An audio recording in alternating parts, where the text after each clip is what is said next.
Welcome to Lowcountry Lowdown. I'm Lindsay Hausman. Today is July 10th. Today marks 1 year since a beloved Beaufort County Parks and Rec employee and longtime coach, 66-year-old Candido Timmy Montanez Jr., affectionately known as Monty, was found murdered on St. Helena Island. Monty had worked late that day, ensuring the fields at Oscar Fraser Park in Bluffton were ready for games. The Dixie Junior and Dixie Boys baseball tournament was taking place that week.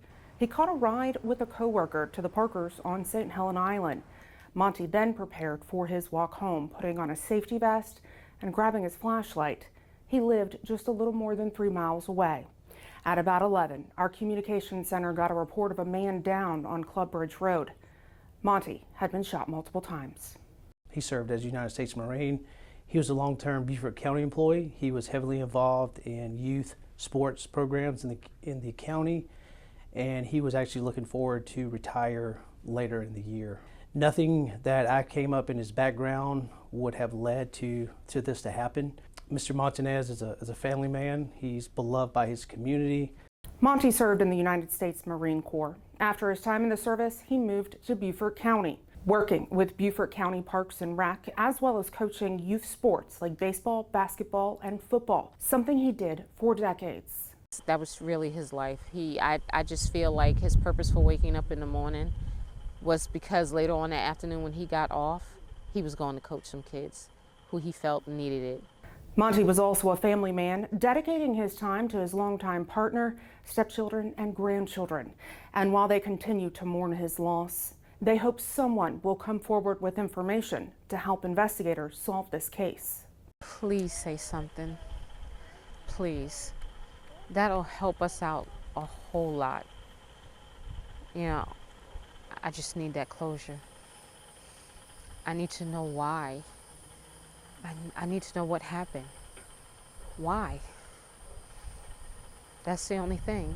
Just why?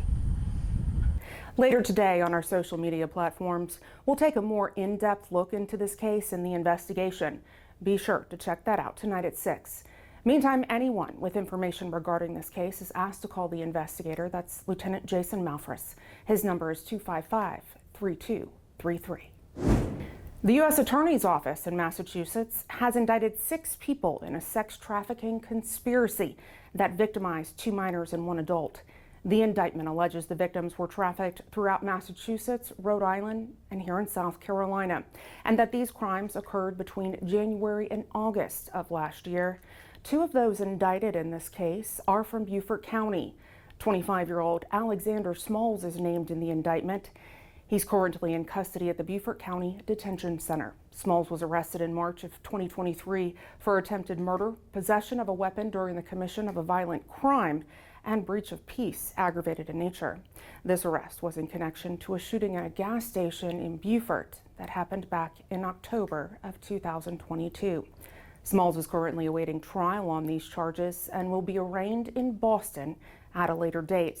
Now the other Beaufort County man, 21-year-old Trayshawn Reed, he's currently a fugitive from justice.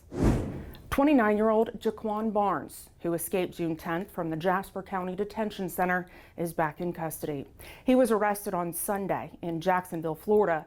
Barnes was arrested March 5th in Jasper County following an investigation into sex trafficking out of Georgia.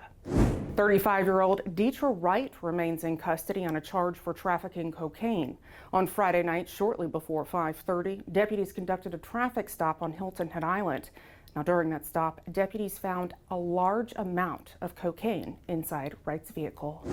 Beaufort County Animal Services joins more than 390 shelters across 44 states in a campaign called National Empty the Shelters.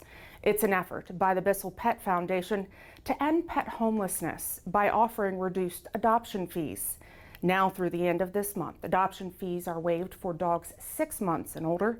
Animal Services is located at 10 Pritchard Point Road, that is in Okatee.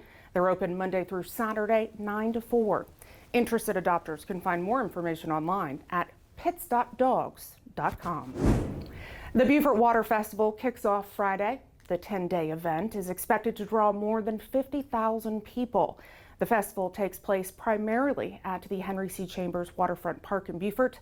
Now, during this time, there may be road closures. We encourage you to check out the Beaufort Police Department on Facebook for any traffic advisories.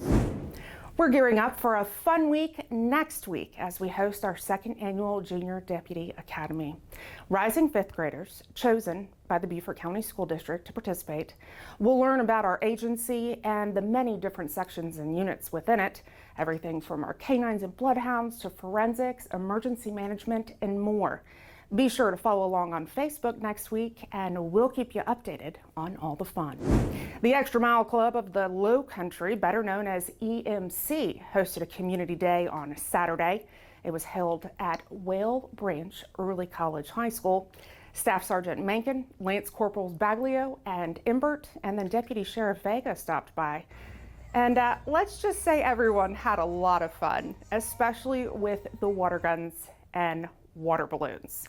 Great way to spend a hot Saturday afternoon. And then to add, Lance Corporal Baglio helped to capture an invasive swine last week. Apparently this pig was causing mischief at the Howard Johnson in Beaufort. Lance Corporal Baglio enjoyed a nice lunch date too with the pig. It ate her salad. Talk about pride, integrity, and guts. See what I did there? Just a note, next week we will not have an episode of Lowcountry Lowdown. We'll see you the following week. As always, if you have something that you'd like to know more about or see covered here on Lowcountry Lowdown, you can send me an email. That's lindsay.hausman@bcgov.net. If you haven't already, now's the time. Follow us on all of our digital and social media platforms. It's a great way to stay up to date and engage with us. Thanks for watching this week's episode. We'll see you in 2 weeks. Stay safe.